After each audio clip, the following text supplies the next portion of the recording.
Hmm. Oh, excuse me, I didn't see you there. Oh, this? Oh, yeah, it's official. I'm the number one dad.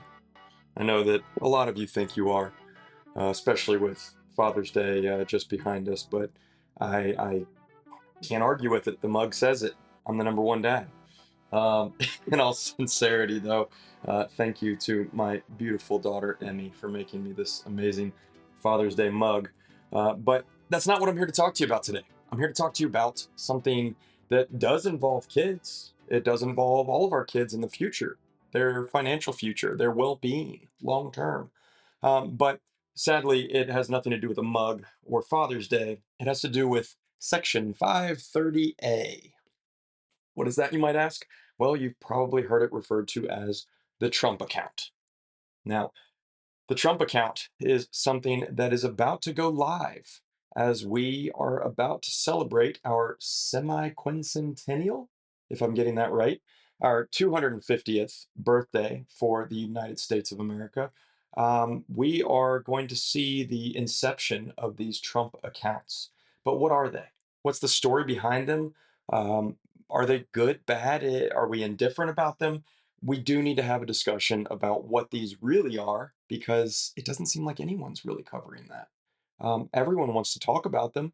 Everyone wants to bring attention to them as, look, it's free money, especially for the kids that are born in a certain window of time. But hold your horses. There's a lot more to these that most people don't understand, and I think we do need to discuss it. So, with that being said, let's dive into what the Section 530A Trump accounts really are and what I think about them.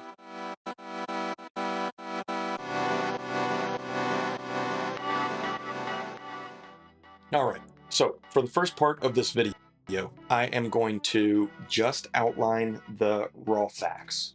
I am going to try as hard as I possibly can to not feather in my opinion, to not feather in any of my commentary. I will save that for the end, and I assure you, you're going to get a lot of it because these require some very critical thinking is necessary right now. We seem to be straying further and further from a world that honors and and really dives into the critical thinking aspect of things. But I think that there is definitely a desire for it out there, and we need to talk about these specifically because this has to do with kids. It has to do with the well-being and the future of kids, and it also has to do with the segment of the population. They don't really have a lot of choice in this matter, and this is something that is quite near and dear to my heart. Something I'm very, I would say, passionate about. Having kids, I'm very aware that as a parent in this regularly and routinely evolving technology world, for example, that we live in, um, the kids don't get a choice, but I see parents daily posting tons and tons of pictures of them online and all these other things. And what are the knock-on effects of that? What are the long-term effects going to be? And these kids didn't even have a choice in the matter. That kind of thing, it's important to me. But I don't mean this as a foreshadowing to the Trump accounts. I just mean it as the kids don't get a choice in the matter, but this is something that will affect them down the road. It will impact them later in life. So it's important that we understand the implications of these Trump accounts, what it means for kids. So we'll get into that. But before I do, let's just break down the hard facts here. Okay. Trump account. This is effectively the equivalent of an IRA for someone under the age of 18 who does not have earned income. The reason I make that distinction, an important thing to understand about any IRA, whether it's a Roth IRA or an IRA, SEP IRA, and some of the other, more tangential options out there that exist in the world of individual retirement accounts. Um, the premise of an IRA is you have to have earned income. That money that goes into it has to be earned. And for that reason, depending on where you are in the tax brackets and how much you've deferred to a qualified plan and all these other things, presumably you're not going to make a contribution to an IRA, at least for the most part, for most people, unless, of course, you're getting some kind of tax benefit for doing it. So it's if it's in the case of a regular IRA, that earned income gets tax deferred. Okay, that's pretty cool. We like that, especially if you're a higher income earner. In the case of a Roth IRA, you pay your taxes now, but The tax benefit is you don't pay taxes on that money forever for the rest of time, right? So any of the growth that you get is tax free into perpetuity, um, and that's a pretty sweet benefit, pretty nice deal, especially when it when we talk about other generations. But when it comes to these 530A Trump accounts, the idea is it's kind of like an IRA for a kid, except it doesn't have to be earned income. It can just be uh, contributions from family, friends. We'll get into it, but government or government agencies, charities, employers. But the idea is the money that goes into this account is then tax deferred until a certain period of time. We'll talk about that momentarily. Before I do, though, to be eligible for a Trump account, have to be under the age of 18. Okay. Must be a US citizen, must have a valid social security number, and only one account can be established per child, which is kind of interesting. That may change. We will see what happens.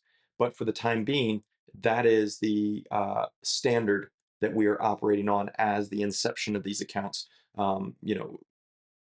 Is upon us here with July 4th, 2026.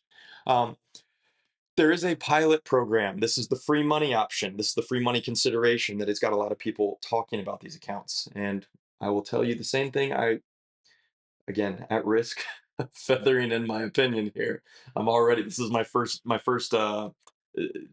demarcation, my first red mark. I'm going to put in a little bit of opinion here, but just like certain vaccines, when they're having to give you something free to take something that's supposedly for your benefit,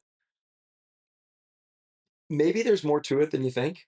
Uh, free donuts and free French fries to get an experimental vaccine, that's usually a pretty good indication that maybe it's not quite what you think it is. Whether it's good, bad, or indifferent is a whole different story. But there's always something else behind it. What's pushing that? What's the reason for that?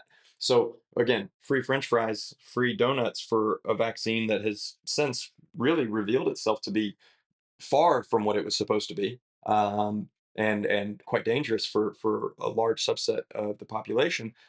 When it comes to the Trump accounts, the idea is that for anyone born between 2025 and 2028, you qualify for a one-time $1,000 contribution from the US Treasury. Now, when these accounts were originally rolled out, there was some, I would say, and I want to be as completely fair to all parties as I can be, but it was being suggested that perhaps Trump was even going to fund this out of his own pocket. Now, I never quite believed that story, but there were a lot of moving pieces. For example, Michael Dell and his wife of Dell Computer fame made a significant contribution to funding up what would eventually become the Trump accounts. And a lot of people said, "Well, is that where it's coming from?" No, not that $1,000. It's actually going to something else. But that's a whole nother bag of badgers. We can kind of talk about that at the end of the conversation today. But this $1,000, the important distinction here is this is taxpayer money that is funding this. This is coming out of the Treasury.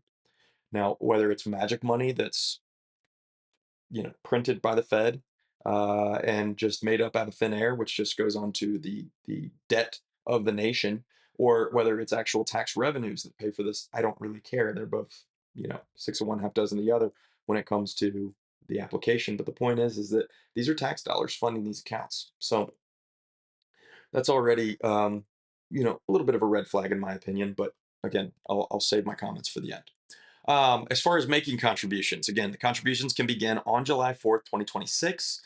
The types of contributions that can be made, standard contributions from family, friends, and beneficiaries.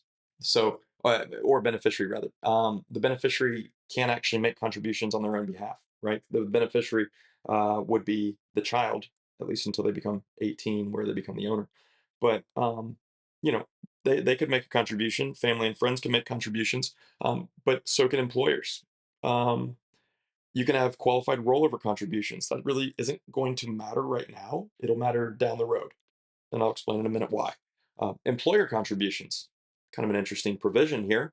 We'll see really what that means. And then qualified general contributions from states, governments, or charitable organizations. Ooh, that is a very loose arena of potential contributors. And one might routinely ask why?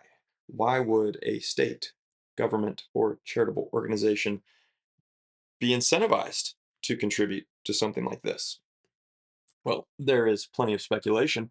Um, Maybe we'll dismiss some of the rumors, but let's just put a pin in that because I do think that that's a very telling um, component to these particular accounts. Contribution limits, standard and employer contributions combined, limited to $5,000 annually per account. Additionally, employer contributions are limited to $2,500 annually per employee, not per child. So I want you to consider that for a minute because the idea behind this and the way that it was rolled out for um, publicity's sake, let's use that as our term. This was a highly publicized element of the One Big Beautiful Act bill that was passed last year. Okay. Um, it was touted as look, Trump is fixing the financial future of future generations. He's gonna blah blah blah blah blah.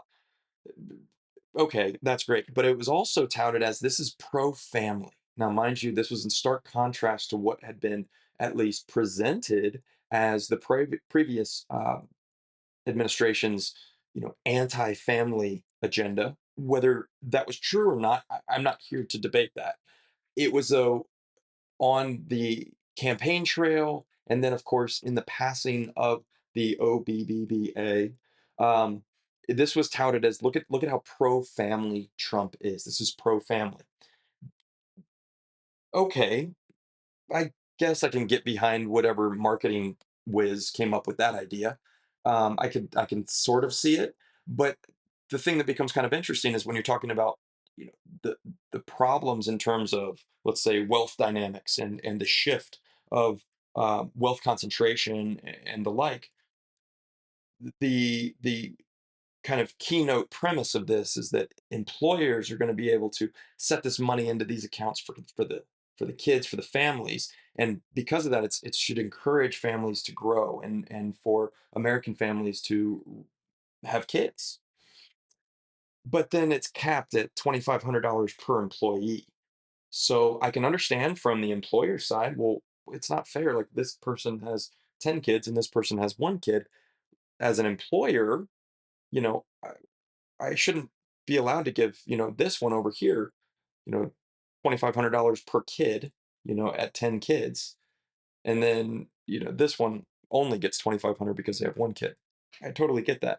But again, it goes back to the argument of how this was presented and how this was publicized as this super pro family objective. Maybe we need to toss that out because that's really not what this is going to amount to. Um, Going a little further, the employer contributions will be deductible to the employer and excluded from the employee's taxable income. Okay, so that's great. Employers and employees both have an incentive here to fund these accounts.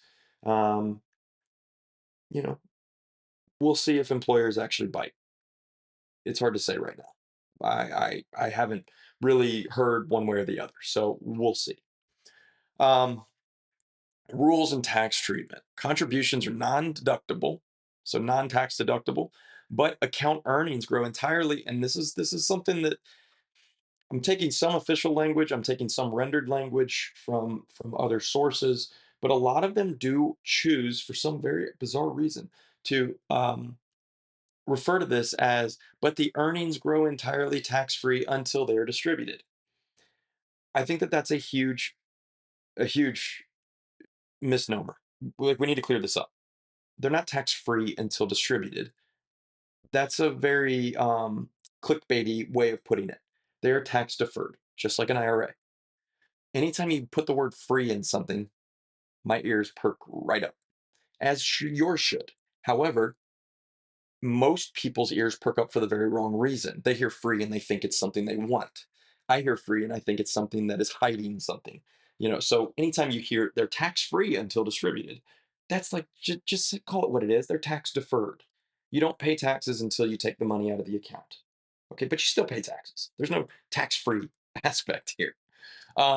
So I could parse the details. I could really argue both ways. Well, yeah, you can make transactions inside the account without, incurring capital gains, so it gives you more flexibility and freedom in terms of your investment choices and da da da da. But, as try to steelman my own position on this, it would be valuable to consider what investment choices are available inside of these plans, because I think that that will also further refine our perspective on these new accounts. But before I do, I'll just make a quick additional notes. The account adopts traditional IRA rules, meaning qualified withdrawals. So a qualified withdrawal, meaning a qualified early withdrawal, which is not going to be subject to the early withdrawal penalties as an IRA. Same thing. There are actual ways that you can withdraw money from an IRA prior to age 59 and a half that will not incur the penalty. You will incur the taxes though. Same with this account. So first time home purchase is the big one that most people look at. Sometimes there's certain medical bill provisions where you could use it for a medical bill, but again, remember, you're still going to pay taxes on the money you withdraw at your ordinary income tax rate. Okay? So it's not like it's really advantageous to take money out early. But again, going back to how these were marketed, these Trump accounts, it was, hey, you're setting your kid up so that when they want to, you know, go into the world and buy their first house, they can tap into these monies. Okay, well, that's great, except for the fact that maybe they're already making a living. And now when they want to tap into these monies, all of a sudden they've got to pay income tax on the money at their ordinary bracket. You get a young family that might be in the 12, 22% bracket, whatever it might be. Now all of a sudden they tap into this to get money for a down payment on a house, and they thrust themselves up into the 24, maybe even into the 32% bracket. That's not quite the great benefit that it's presented as. Again, this is just an important I'm putting these disclaimers out there because of how it was marketed, and let's look at the facts. Let's look at the raw facts on these things. Okay, so non-qualified withdrawals made before 59 and a half are subject to a 10% penalty. So those ones that don't factor into those qualified withdrawal considerations, those are also going to be subject to the early withdrawal penalty, just like IRA money is, where you have a 10% penalty and taxes. Not very cool, if you think about it. So that's why we tend to discourage taking money out of an IRA prematurely. Um, with one major exception, which is depending on a client case, there's what we call a backdoor Roth conversion or Roth conversion. Um, those are not subject to the 10% penalty. They are subject to the taxes, but that's a very concerted effort to do something with a strategic tax plan in mind. These accounts will also be eligible for that. So that's the reason I've even bring up the Roth conversion, is that's something that these will be eligible for. Um, and if I could very easily make an argument that an 18-year-old might want to do those Roth conversions like right away if this account has been funded by a family for 18 years because they're in a low income bracket. And then they take this out. Yeah, it's treated as income, but at their low bracket, now they're getting it moved over into a Roth IRA. And then it grows tax free for the rest of their life. They may lose some, let's say, eligibility for withdrawals because of the 5-year rule and some other considerations, but the that's me getting into the weeds. That's a case by case scenario. The point being, though, is that might be the right time to do it. I digress. That's more strategy. Um, Back to the rules.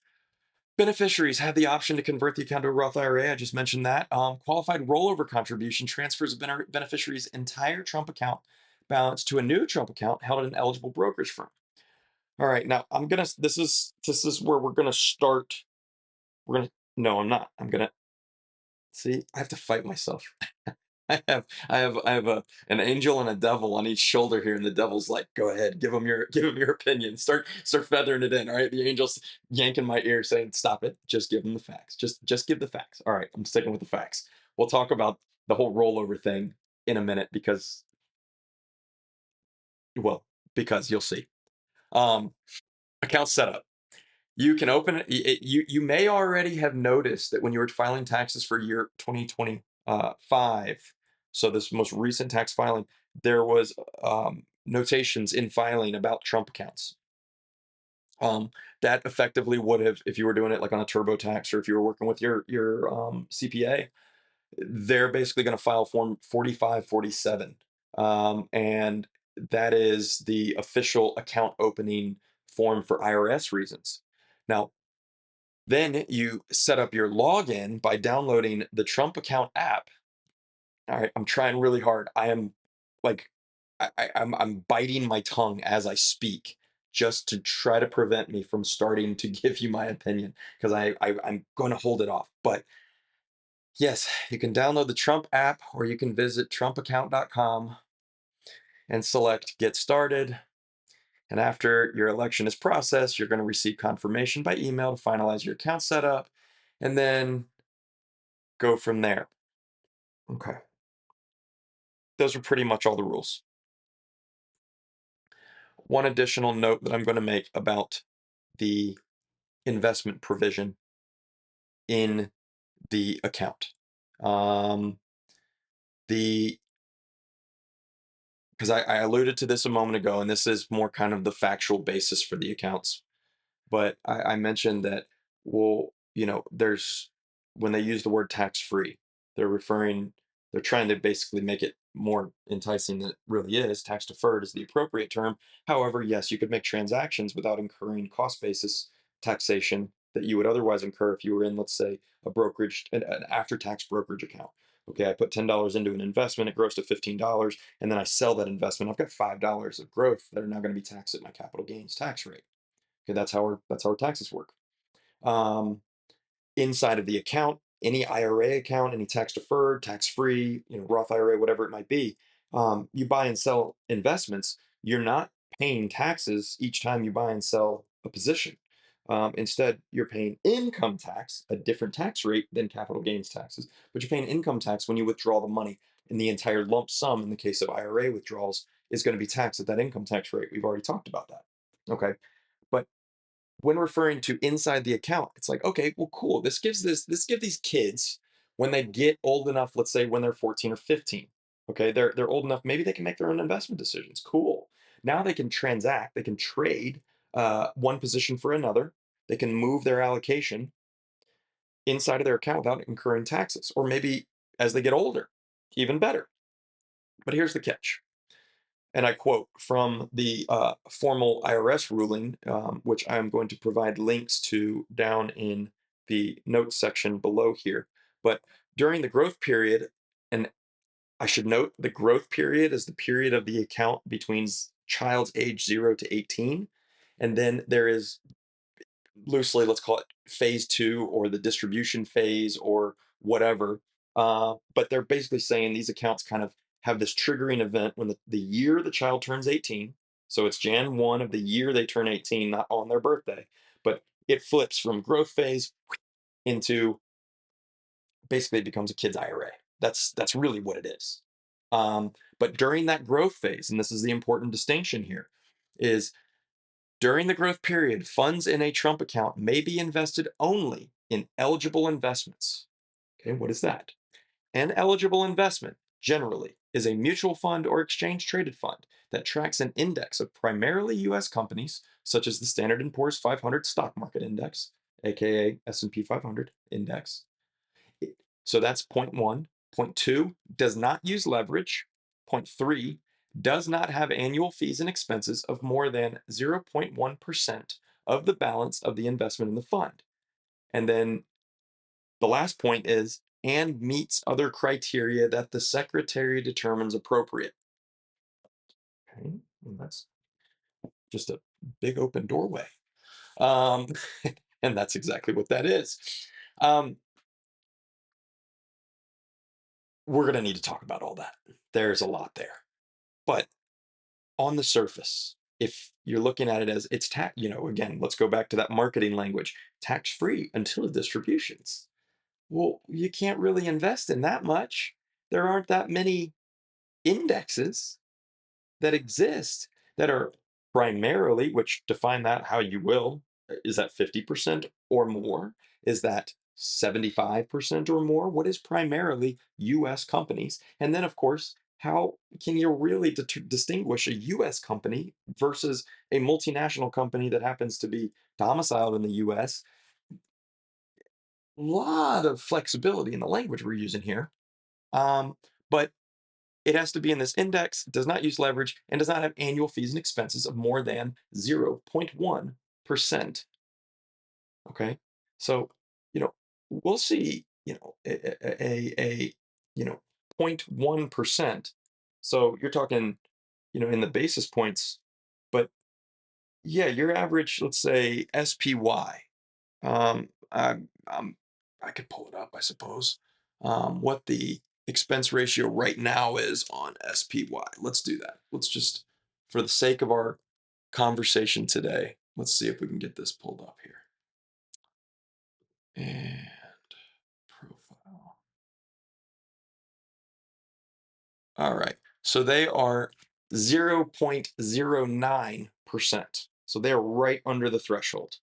All right. That's not that uncommon. Doesn't mean it's right. But if it's going to be a passive index, yeah, the expense ratio probably should be under. There's really no strategy, no extreme expenses associated by the fund provider and sponsor. So that's fine. I frankly, low cost investing in today's world makes a lot of sense. I won't argue with that.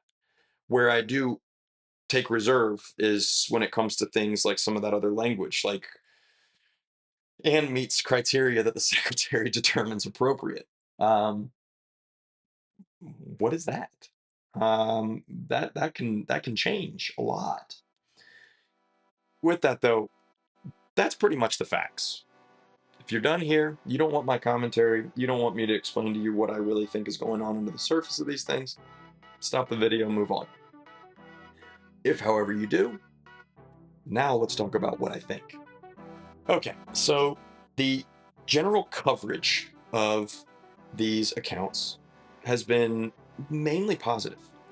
Um, I tend to get a little suspicious when something is generally positive in a world like we have today. It's very, I mean, you could sit there and say, a rainbow is pretty, and you'd have 500 people arguing with you within minutes on the internet. um, the idea of there being kind of this unanimous, this is good for kids, this is good for America, this is good for American households, that really does demand much greater scrutiny. And what I think is probably the most disheartening is the lack of concerted critical thinking that's happening about the real state of these accounts and what would be the impetus for them, what would really have pushed these forward to the degree that they are. Why would we be in a place where we need an account like this? That's a pretty easy question to answer. Well, kids are behind the eight ball financially when they get started in life. There's no doubt there. Okay, but why else? Perhaps there's some deeper reasoning there. Um, let's just start very surface level. Trump accounts. Okay, they're Section 530A accounts. When we talk about our 401k, we call it the 401k account. When we talk about a 453, when we talk about a lot of different accounts, we will tend to refer to the IRC, or the Internal Revenue Code section and subsection because of their tax advantage. Now, we don't do that with IRAs. We just call them IRAs. Fine. But with a new, I would argue probably the largest innovation in tax, in account tax treatment, really since the Roth IRA in the late 90s. I would say this is probably the most notable um, innovation. I'm just using that term. It's new and it's a complete different treatment in a lot of ways than, let's say, an IRA or Roth IRA or whatever else. Again, Roth was completely different from the IRA. So you get this big innovation, and then we're going to call it the Trump account. Okay, yes, Trump's an egomaniac. Love him or hate him, it's really hard to deny that. But again, we do live in a world where there will be plenty of people who will argue about that. Okay, whatever. Semantics. Point being, though, is he doesn't seem to hate himself that much, at least in the public eye. So, sure, Trump's using this as it's marketing, right? That's his thing. I'm gonna slap my name on it. I'll have a legacy. Look, all these kids are gonna, think about their Trump account. They're gonna think about me. Whatever it is. Okay, sure. That's the surface level. Under the surface, though, something that is kind of an interesting consideration, and this is just, again, critical thinking for the sake of critical thinking. I'm not asserting that this is true. I'm not asserting that there's any malicious motivation. Whether there is or not, I don't know. But there's a long running joke, and I'm going to use there's there's the Streisand effect, which is one thing. If you're not familiar with it, it's this idea of by you know asking to not have attention paid to something, you invite attention to be paid to something. Okay, so that's kind of like an internet meme thing because it was really it was incepted in early internet time where I guess Barbara Streisand didn't want a photo of her house in Pacific Palisades, wherever the heck it was, posted or published. So she told them, please don't publish this. But then, of course, that created media frenzy, which is like, why doesn't she want to post it? So then, of course, she got more attention because she asked to not post my house. So we call that the Streisand effect. Okay. Well, there's this other thing that I've kind of colloquially referred to as the frozen effect. Anyone who has kids, again, that's what we're talking about here, right? You probably know the Disney Frozen movie. The movie franchise has become just massive. There's no doubt there. If you've had a trick or treater, chances are you had a Frozen trick or treater at some point. Um, but there is a bit of lore, I would say, amidst the Disney community where the specific reason why they took this Hans Christian Andersen adaptation and why they named it Frozen was because if prior to in internet world you were to type Disney Frozen, you would get all these rumors and speculations about how Walt Disney had his head frozen or his body frozen and did this cryogenic thing where they were going to, he wanted to be brought back to life. All this, you know lore around Walt Disney being in this kind of cryogenic chamber somewhere. um the argument is the studios or the company made this decision. We need to call it Frozen, so that way when people search Disney Frozen, they get's Anna and Elsa and Olaf and all that stuff, right? And it would push the search criterion of Walt Disney being frozen as a human being in a cryogenic chamber away. There is a very high likelihood that we could be seeing a very similar thing going on. Now, whether the Disney thing's true or not, I don't even know. I just think it's fascinating. It's kind of like the Streisand effect. But Trump accounts, Trump's financial accounts. These have been things that have been deeply under scrutiny for some time now, going back to his initial running for presidency and whether he's skirting the IRS and reveal his tax returns and all that in the first administration, and now that he's in the second administration, there's a lot of talks about his son-in-law who has this investment firm, and he swore off any membership to the administration on a political you know, with a political purpose. He said he wasn't going to do that, but then now, of course, he's a negotiator and the Iran situation and everything else. Trump's financial well-being and padding the wallets of friends and family is something that is very much front and center and controversial. Whether it be a right and left thing, whether it be the people versus the government thing, I don't care. The point is it's scrutinized. So that could really be one of the big drivers behind why they're pushing to call these Trump accounts. It's a little speculation to consider. Okay. Um, that's surface level though. The other surface level thing that you might start seeing is that this is an attempt to privatize Social Security. Boy, this is a deep well that can take us in a lot of different directions. On the surface, no, I don't think that's what this is. The nuanced considerations are going to lead you to a point though where this will certainly be a part of what eventually comes of Social Security. And I say that not to get into the weeds on it, because I have opinions on some of the other things that are much more apropos to what we're doing, excuse me, for what we're doing today, and what I need to kind of convey to you. But it is worth knowing that, yes, as it stands, the Social Security Administration and the OASDI, did I get that one right? Yeah, I think so.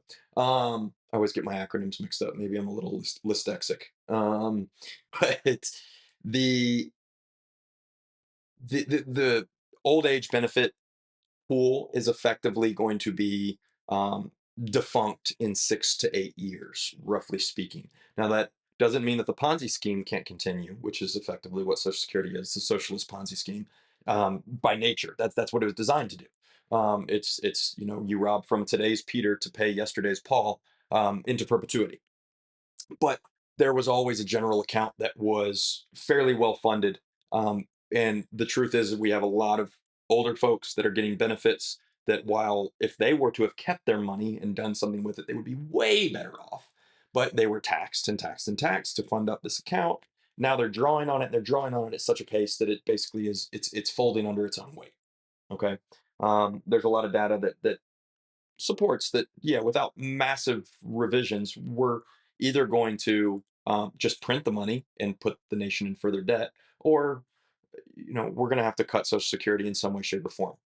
My supposition is, it's, as I've said to many, many people for years now, we're just going to keep kicking the can down the road and out. So whereas it used to be 65, and then it's 70, and then it's 72, and then it's 75, when all these critical ages for Social Security and for IRA withdrawals and all these, we're moving them out. Social Security, for someone like myself, I don't anticipate being eligible for my full benefits until I'm probably 75 or 80. Um, and I think that that's fair to assume that. But is this privatizing Social Security? Not on the surface. Although it is worth noting, there are several think tanks out there that are pushing for an automatic, either mandatory or automatic with, um, I don't know what the right word would be, like conscientious denial, where a parent def- like with some employers, as soon as you become employed, you automatically get enrolled in their 401k plan, which there's some benefits for an employer doing that. But um, the government would decide that you are, as a child is born, and they're automatically set up with a Trump account. Now, whether it's funded or not, different story to be determined. But that's what these think tanks are really pushing for, is automatic enrollment for any newborn. That starts to get closer to where maybe this does have the sniffings of some type of privatizing of Social Security. We saw the privatizing of retirement in the, roughly speaking, Nixon, Carter, Reagan era. It's typically put at Reagan's feet, but the reality is that ball had been rolling for quite some time prior to then, um, and it took different iterations and whatnot. But we saw the death of the pension and the rise of the 401k, where it's not a company that owes you because you gave them 45 years, 55 years of your life, and they'll take care of you until you're gone. No, it's, you get these 401ks, and there's some tax benefits on both sides, and da da da da. But now, of course, nobody's committed to their employer the way that they used to be, because there's no incentive to do so. You jump and you go wherever.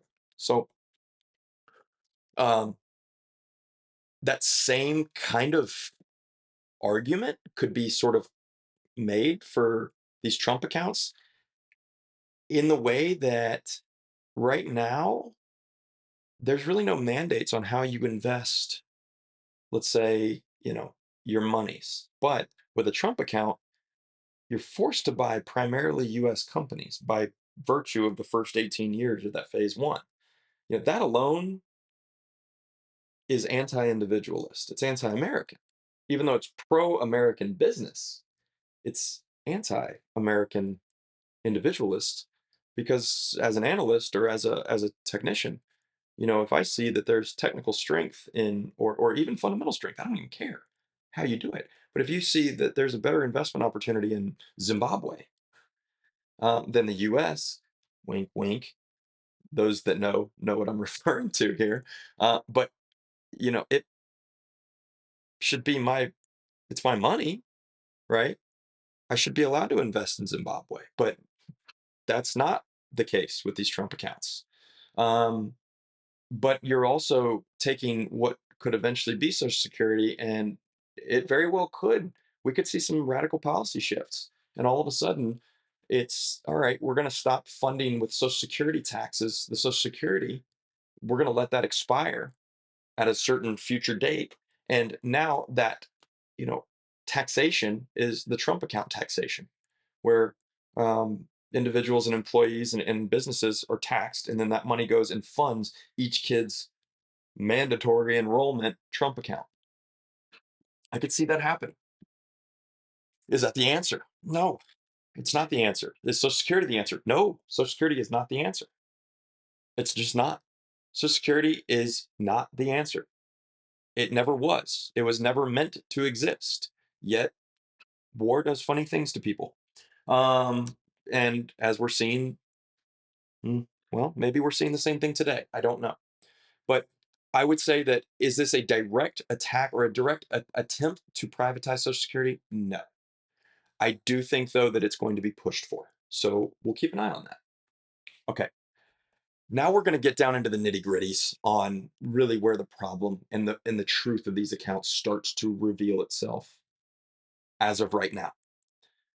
I'm going to put a disclaimer out, and God, I hate that I have to do this, but disclaimer number one, you've heard me say this over and over.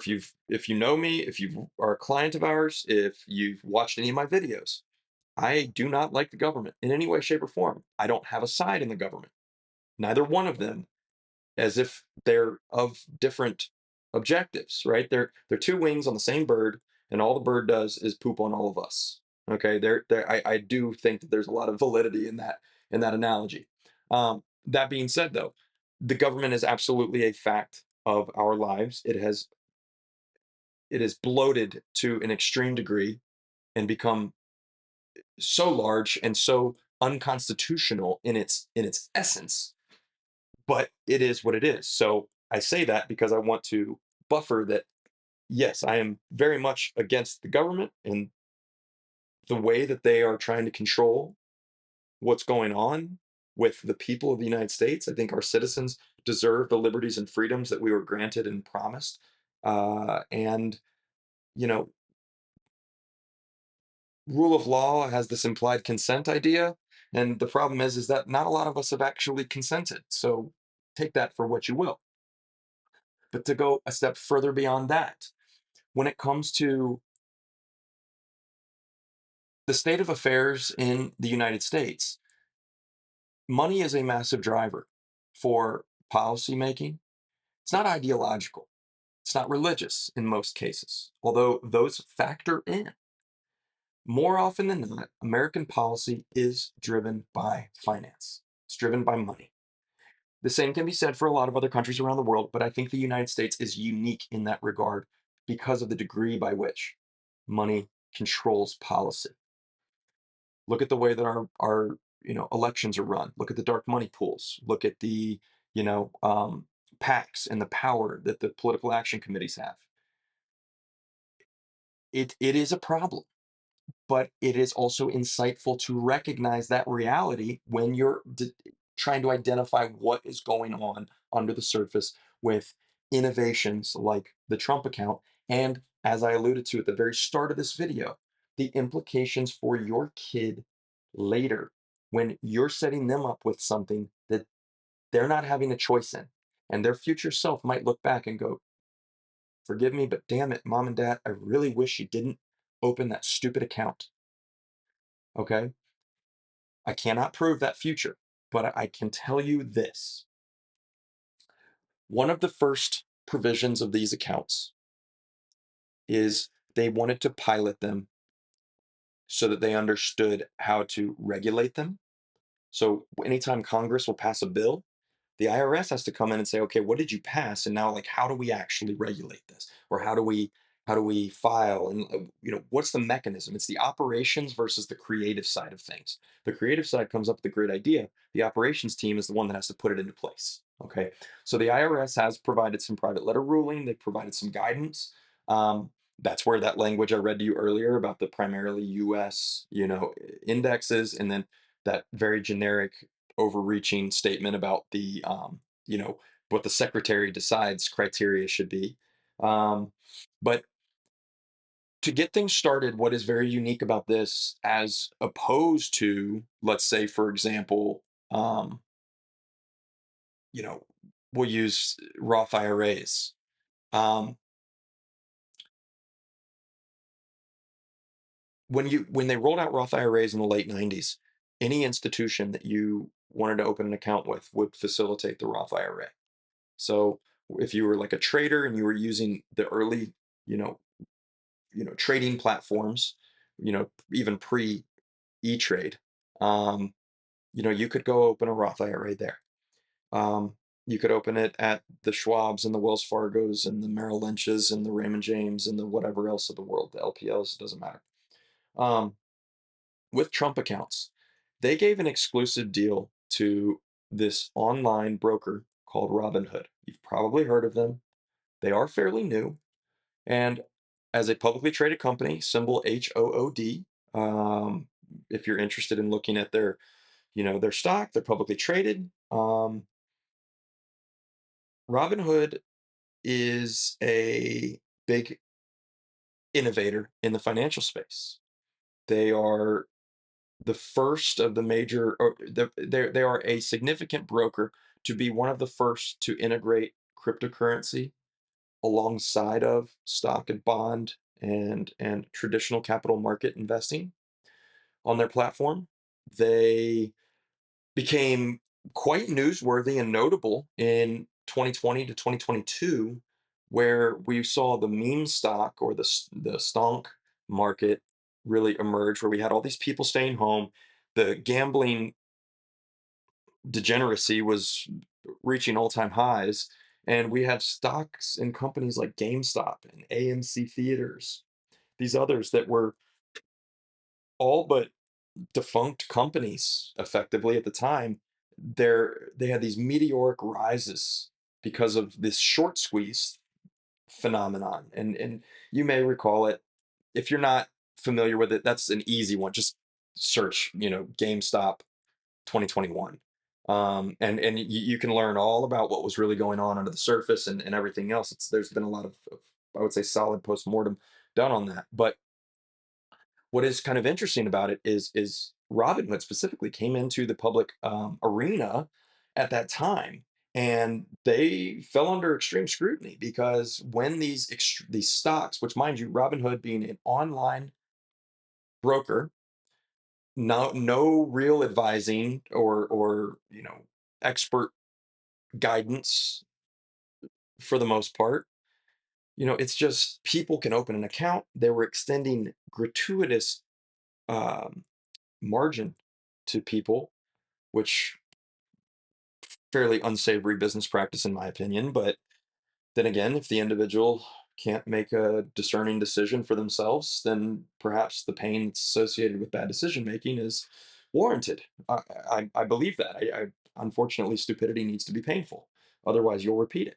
Um, but for a novice investor who, let's say, had a job and now they're forced to stay home and they're not really sure how they're going to make another paycheck, the desperation effect was there. So there was a predatory aspect to this, where it's like, hey, kid, you just got a check from the government for your COVID bailout baloney, and we're going to margin. Excuse me, you got $2,000, and we'll give you $4,000 to trade on stocks. You can make money. Well, yeah, there's a lot of 18 to 20-year-olds, 25-year-old, 30, 40, 50-year-olds that are going, "Oh, really? Like, oh man, okay, let's do that." Well, then you get these rise in GameStop and AMC, and then they decided to just halt trading on those multiple times. Why would they halt trading on those? Well, because they extended so much margin, so much loans, and those stocks ran so meteorically, went hyperbolic vertical, if there was a margin, or if there was even the slightest drawdown in those positions, the margin calls would come in, and they knew for a fact that nobody would be able to cover their margin call. In other words, when the debts need to be repaid, nobody would actually have the real money to repay them. And because that stock would theoretically fall precipitously, they didn't want to be caught holding the bag. So they just halted trading on these things. Okay, that's a no-no in my opinion, but you get what you deserve. Again, it goes both ways. You deserve to suffer the consequences of your stupidity. The problem is they didn't suffer the consequences of their stupidity, and then there was a lot of rumor milling that it was actually Citadel, which was clearing a lot of their trades, or taking the counter or the contra on a lot of their trades, or whatever. That Citadel made the call and said, nope, you got to halt trading. So they were like, yes, master, we'll do whatever you choose. That's supposition, that's speculation. I don't care about that. What I do care much about, and I care deeply about, again, as it relates to this, is Robinhood was one of the big benefactors of an emerging, at the time, at least in the public arena, an investor who has now become namesake, or rather, commonplace name in the American household, Peter Thiel. His investment firm, his is one of his basically, private, private equity firm type. I'm just going to use that word loosely. Was a big proponent of Robinhood in getting them launched and then getting them to go public. Um, Peter Thiel's been in the news recently. Well, he's been in the news plenty, but last week there was this whole story about this secret cabal of, you know, these secret meetings that he had with all these global leaders, and the name of the list was released by some hacker, and there's all this other stuff. I don't want to really get into that. What I want to highlight, though, is Peter Thiel's real pet project, other than JD Vance, the current vice president, who Peter Thiel basically handheld to the position that he's in, was or is a company called Palantir. Palantir, in some investors love the company, right? Stock goes up. People love that. As the situation with Iran continues, Palantir has quietly or not so quietly been a critical or massive part of that.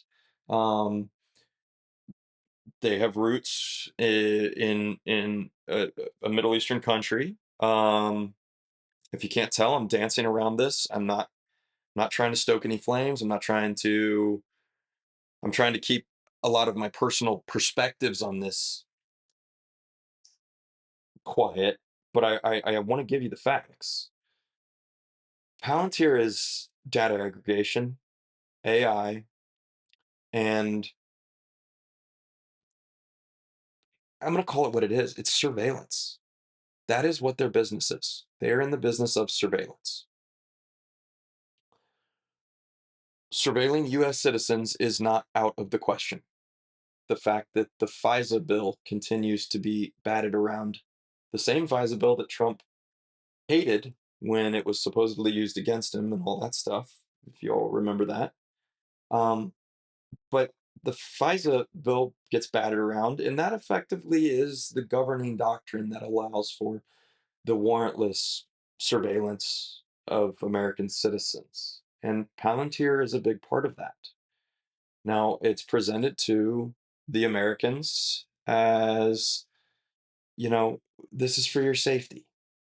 Well, again, free donuts and French fries for a shot was for your safety, when, of course, overwhelming data suggests no, it was not for your safety. This is another very similar situation, it appears. And what kind of raises what's the term? Raises my hackles? Is that right? What really gets me a bit unsure and uncertain is the fact that Trump awards, or the current Treasury plus Trump plus the administration awards Robinhood this sweetheart deal where they're the only ones that get to open Trump accounts for the foreseeable future. There is no hard line in the sand on when they're going to onboard other institutions. They're calling this the trial phase, and it's so that they can work out all the kinks. Okay, then why didn't they do the same with the Roth IRAs? Why haven't they done the same with any other type of new account? The reality is they're they've given this special arrangement just to Robinhood. Robinhood that is also very much so a forward-looking tech company that has a data aggregation and data collection incentive built into their platform. In fact, if you go through the privacy policy issued by TrumpAccounts.com, you're going to see something really interesting that they reserve the right to maintain data and records of the identity of the individual, social security number. Okay, that's fine, it's financial data. But they explicitly state that they have the right to selfies. Selfies, what the heck does that mean? Now, yes, an attorney would argue, oh, well, what if someone used a passport as their identity verification. And because the passport system allows for a selfie type picture to be used, maybe that's why. Again, I'm trying to steelman it, but it's a very interesting privacy clause that they have the right to maintain that into perpetuity. Even if they onboard other institutions, other accounts, other brokerages in the future that are allowed to run these Trump accounts or custody these Trump accounts, you can theoretically, okay, we can roll it into, I'm going to pick Fidelity or Schwab or any other institution out there. Well, the Robinhood still gets to maintain all the data information about the child through which the original account was opened. Okay. Option number or consideration number two is first to market tends to be the one that gets most associated with a certain thing, right? Think of the smartphone, right? The first to market for the screen-based smartphone, Apple. Most people got on the Apple system and stayed there. They never changed. They didn't. It was too uncomfortable. It was whatever. Okay. Um, you open an account at Robinhood, you get used to it. Like, why change? Like, what? Well, here's one of the reasons you might want to change in the future. One of the other caveats to any brokerage is that they sadly, and this is a peek behind the curtain, this is the inside baseball that I try to reveal as much as I possibly can, is that, you know, when you brokerages are constantly wheeling and dealing behind the scenes. They will tell you that they care about their fiduciary responsibility to you and they put your interests first and all this other stuff. There's always backdoor clauses. It sucks. I hate it. It's despicable in my opinion. But certain institutions will pay so that they can have their funds, higher up on research or not on a non-transaction fee list so they get preferred treatment inside the institution. Okay, so let's use examples of you know Bob's mutual fund company goes to Fidelity and says, "Hey, we'll give you this extra marketing fee or whatever the heck it is." They push it through some type of legal channel, but it's like you do this, and then by the way, make sure that our mutual funds are on your no transaction fee list. Well, then of course, people on the platform are like, "Which funds have no transaction fee?" Well, I want this one. Okay, the same's going to happen in this world. So even though all the funds have to be less than 0.1% expense ratio of the fund, who's getting preferential treatment there? Okay, so there's that. There's so many other theoretical conflicts of interest associated with this. And then, of course, beyond that, the fact that you don't get any other choice. You have to go with Robinhood right up front. The same Robinhood that is very closely tied to Peter Thiel, which is very closely tied to Palantir, which is in the business of surveilling Americans. I hope you can see the conclusions that I am very loosely drawing in terms of my skepticism of this upfront. Why do they have to incentivize the startup of this program with these $1,000 deposits from the taxpayer? Because they want people to buy in. And boy, are they buying in. I would strongly caution buying into this right away. Yeah, $1,000 is a lot of money. I get that. But there are alternatives, and there are a growing number of not only alternatives, but alternatives that offer far more flexibility, far more liquidity, far more opportunity for your kid that don't come with these other items. these other hiccups that we're seeing with this particular one. Um,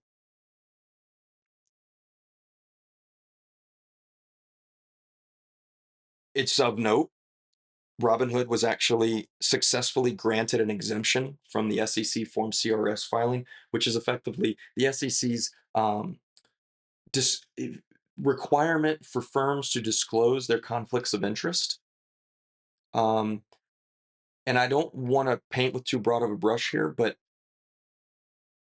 because they were awarded this unanimous ability to open these Trump accounts, Robinhood filed for this exclusionary exemption, so they didn't have to basically they're exempt from being considered having conflicts of interest, but they inherently have conflicts of interest.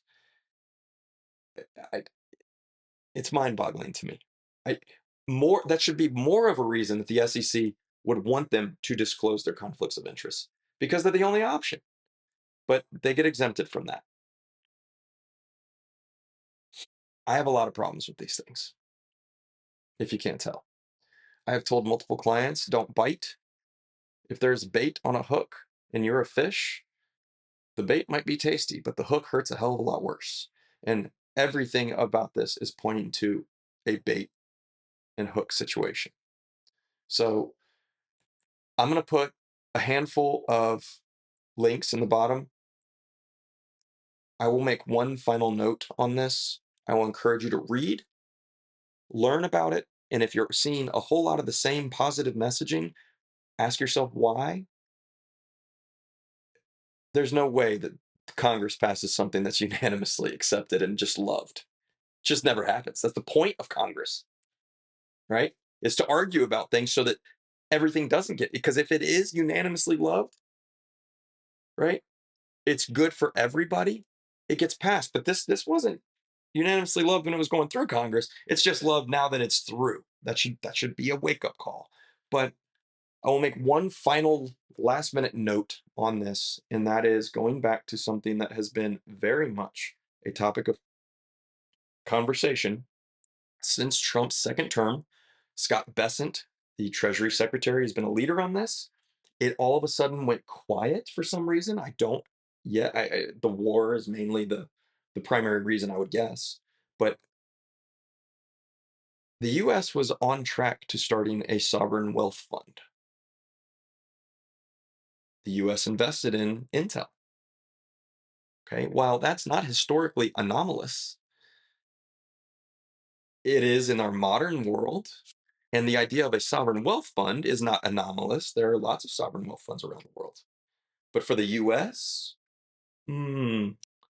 it's not really been a priority for the US for good reason.